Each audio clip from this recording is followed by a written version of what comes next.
بسم اللہ الرحمن الرحیم۔ السلام علیکم۔ سوال: کیا بغیر عربی جانے صرف ترجمہ پڑھنا کافی ہے؟ آپشن ہیں: کافی ہے، کافی نہیں ہے، زیادہ ثواب ہے یا معلوم نہیں۔ اس کا صحیح جواب ہے بغیر عربی جانے صرف ترجمہ پڑھنا بھی کافی نہیں ہے۔ قرآن مجید کو سمجھ کر اور تفسیر کے ساتھ پڑھنا بھی ضروری ہے۔ بسم اللہ الرحمن الرحیم۔ السلام علیکم ناظرین، آج میں آپ سے سورہ البقرہ کی اگلی آیات کا ترجمہ اور تفسیر آپ کو سناؤں گی۔ مجھے امید ہے کہ آپ نے پچھلی تمام ویڈیوز میری دیکھی ہوں گی۔ میں نے یہ سلسلہ شروع کیا ہے قرآن مجید کی ترجمہ اور تفسیر کا۔ ماشاءاللہ سے سید ابو اعلیٰ مودودی کی لکھی ہوئی یہ کتاب ہے، جلد اول، اور میں اس کی تفہیم القرآن آپ سے شیئر کر رہی ہوں۔ مجھے امید ہے کہ آپ میری ویڈیو سے جڑے رہیں گے اور میری پرانی تمام ویڈیوز دیکھیں گے۔ ابھی پارٹ نمبر 5 ہے اور کل میں نے آپ کو پڑھایا تھا یہاں تک۔ اب اگلا حصہ دیکھیے۔ ان اللہ لا یستحیی ان یضرب مثلا ما بعوضۃ فما فوقها فاما الذین آمنوا فیعلمون انہ الحق من ربہم واما الذین کفروا فیقولون ماذا اراد اللہ بہذا مثلا یضل بہ کثیرا ویہدی بہ کثیرا۔ ناظرین، ان تمام آیات کا اب ترجمہ سنیے۔ ہاں، اللہ اس سے ہرگز نہیں شرماتا کہ مچھر یا اس سے بھی حقیر تر کسی چیز کی تمثیلیں دے، یعنی مثال پیش کرے۔ جو لوگ حق بات کو قبول کرنے والے ہیں وہ انہی تمثیلوں کو دیکھ کر جان لیتے ہیں کہ یہ حق ہے جو ان کے رب ہی کی طرف سے آیا ہے، اور جو ماننے والے نہیں ہیں وہ انہیں سن کر کہنے لگتے ہیں کہ یہ ایسی تمثیلیں ہیں، اللہ کو ان سے کیا سروکار۔ اس طرح اللہ ایک ہی بات سے بہتوں کو گمراہی میں مبتلا کر دیتا ہے اور بہتوں کو براہ راست دکھا دیتا ہے۔ یہاں پر ایک اعتراض کا ذکر کیے بغیر اس کا جواب دیا گیا ہے۔ قرآن مجید میں متعدد مقامات پر توضیح و مداح کے لیے مکڑی، مکھی، مچھر وغیرہ کو تمثیلیں ان کی تمثیلیں دی گئی ہیں۔ ان پر مخالفین کو اعتراض تھا کہ یہ کیسا کلام الہی ہے جس میں ایسی حقیر چیزوں کی تمثیلیں ہیں۔ وہ کہتے تھے کہ اگر یہ خدا کا کلام ہوتا تو اس میں یہ فضولیات نہ ہوتی۔ ان اللہ لا یستحیی ان یضرب، ہاں اللہ اس سے ہرگز نہیں شرماتا، لا یستحیی نہیں شرماتا، مثلا ما بعوضۃ فما فوقها کہ وہ مثال پیش کرتا ہے مچھر کی، فما فوقها یا اس سے بھی کسی حقیر ترین چیز کی، فاما الذین آمنوا فیعلمون انہ الحق من ربہم، جو لوگ حق بات کو قبول کرنے والے ہیں، آمنو ایمان لانے والے ہیں، فیعلمون انہ الحق من ربہم، واما الذین کفروا فیقولون ماذا اراد اللہ بہذا مثلا، وہ انہی تمثیلوں کو دیکھ کر جان لیتے ہیں کہ یہ حق ہے جو ان کے رب کی طرف سے آیا ہے۔ یضل بہ کثیرا، وہ یہ ماننے والے نہیں ہیں، ویہدی بہ کثیرا، وہ انہیں سن کر کہنے لگتے ہیں کہ ایسی تمثیلوں سے اللہ کو کیا سروکار۔ ویہدی بہ کثیرا وما یضل بہ الا الفاسقین۔ اس طرح اللہ ایک ہی بات سے بہتوں کو گمراہی میں مبتلا کرتا ہے اور بہتوں کو راستہ دکھا دیتا ہے، اور گمراہی ہی میں وہ انہی کو مبتلا کرتا ہے جو فاسق ہیں۔ الذین ینقضون عہد اللہ من بعد میثاقہ،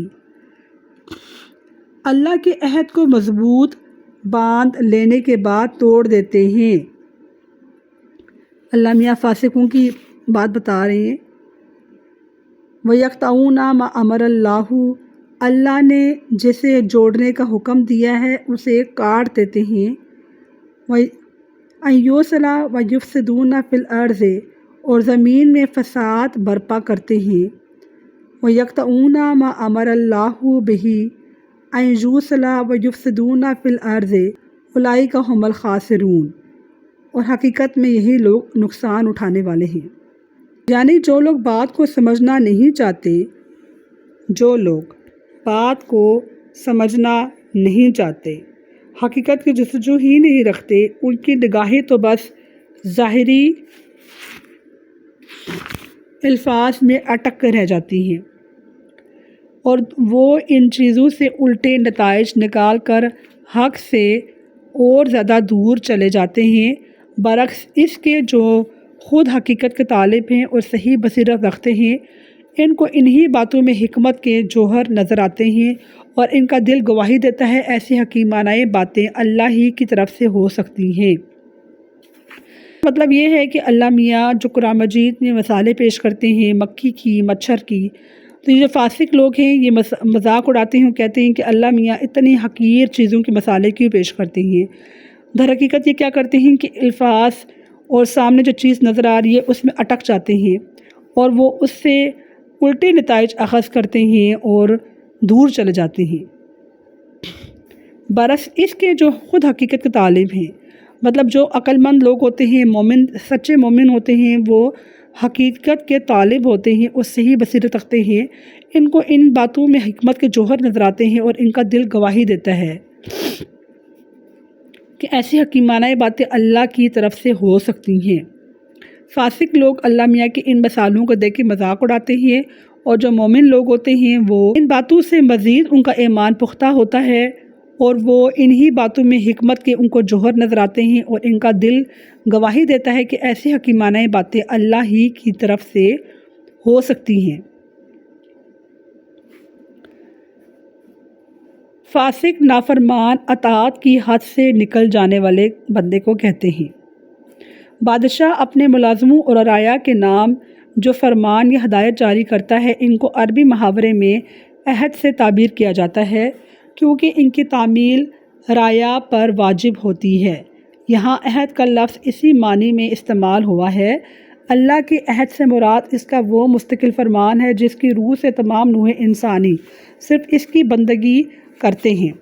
مضبوط باندھ لینے کے بعد سے اشارہ ہے کہ آدم کی تخلیق کے وقت تمام نوع انسانی سے اس فرمان کی پابندی کا قرار لیا گیا، یعنی جن روابط کے قیام اور استحکام پر انسان کی اجتماعی اور انفرادی فلاح کا انحصار ہے، اور جنہیں درست رکھنے کا اللہ نے حکم دیا ہے، ان پر یہ لوگ تیشہ چلاتے ہیں۔ ناظرین، اس کا مطلب یہ ہے کہ جو لوگ فاسق ہوتے ہیں وہ اللہ نے جسے جوڑنے کا حکم دیا ہوتا ہے اسے کاٹتے ہیں اور زمین پر فساد برپا کرتے ہیں، اور اللہ میاں کے بقول یہی وہ لوگ ہیں جو نقصان اٹھانے والے ہیں۔ بعض اوقات اس مولانا مودودی کی لکھی تفسیر میں کچھ مشکل الفاظ اور مشکل جملے وغیرہ ہوتے ہیں، میں آپ کو ان الفاظ اور جملوں کو آسان الفاظ میں آپ کے ساتھ شیئر کر رہی ہوں، تاکہ قرآن مجید کو سمجھنے کے لیے ہم لوگ مشکلات میں پڑھنے کے بجائے آسانی سے ہم قرآن مجید کی تفسیر اور قرآن مجید کی آیات کو سمجھ سکیں اور اس کے نتائج اخذ کر سکیں۔ اللہ میاں نے قرآن مجید میں کہیں مکھی کی، کہیں مچھر کی، کہیں مکڑی کی مثالیں پیش کی ہیں، اور ان تمام مثالوں میں عقل مندوں کے لیے نشانیاں ہیں، اور فاسق اور جو غیر مومن ہیں وہ تو ان کا مذاق اڑاتے ہیں، کیونکہ انہیں ایمان لانا ہی نہیں ہے، انہیں کوئی نہ کوئی بہانہ گڑھ لینا ہے۔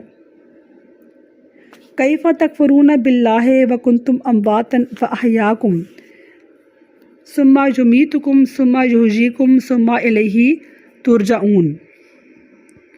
تم اللہ کے ساتھ کفر کا رویہ کیسے اختیار کرتے ہو، حالانکہ تم بے جان تھے، اس نے تم کو زندگی عطا کی، پھر وہی تمہاری جان سلب کرے گا، پھر وہی تمہیں دوبارہ زندگی عطا کرے گا، پھر اسی کی طرف تم نے پلٹ کر جانا ہے۔ راجعون، ترجعون، پلٹ کے جانا ہے۔ یعنی کہ یہاں پر اللہ میاں کافروں سے مخاطب ہو کے کہہ رہے ہیں کہ تم لوگ کس طرح کفر کا رویہ اختیار کرتے ہو، کہ تم لوگ کی جانتے نہیں ہو کہ پہلے تم لوگ کیا تھی، تم بے جان تھی، اور اس کے بعد اللہ میاں نے تمہیں زندگی عطا کی، اور پھر کیا ہوگا، تم اپنی لائف پوری گزارو گے، پھر اللہ میاں تمہاری جان سلب کر لیں گے، اور پھر وہ تمہیں دوبارہ زندگی عطا کریں گے۔ قیامت کا ذکر ہے، اور پھر آخر میں تو اسی کی طرف تم نے پلٹ کے جانا ہے۔ ناظرین، کافر اس نظریے پہ یقین نہیں کرتے تھے کہ انسان مرنے کے بعد دوبارہ زندہ ہو جائے گا۔ اللہ میاں نے ادھر قیامت کا بلاواسطہ طور پہ ذکر کیا ہے کہ قیامت کے دن تم نے انہی اپنے اللہ کی طرف ہی پلٹ کر جانا ہے۔ هو الذی خلق لکم ما فی الارض جمیعا ثم استوی الی السماء فسواہن سبع سماوات وہو بکل شیء علیم۔ هو الذی خلق لکم ما فی الارض، وہی تو ہے جس نے تمہارے لیے زمین میں کی ساری چیزیں پیدا کی، ثم استوی الی السماء، اور پھر اوپر کی طرف توجہ فرمائی اور 7 آسمان استوار کیے، فسواہن سبع سماوات وہو بکل شیء علیم، اور وہ ہر چیز کا علم رکھنے والا ہے۔ اللہ میاں یہاں پہ قرآن مجید کی ان آیات میں انسانوں کو متوجہ کروا رہے ہیں زمین کی طرف کہ اللہ میاں نے زمین بنائی اور تمام چیزیں پیدا کی، پھر اللہ میاں آسمان کی طرف توجہ دلا رہے ہیں کہ اللہ میاں نے 7 آسمان بھی استوار کیے، اور اللہ میاں ہر چیز کو جاننے والے ہیں۔ وَإِذْ قَالَ رَبُّكَ لِلْمَلَائِكَةِ إِنِّي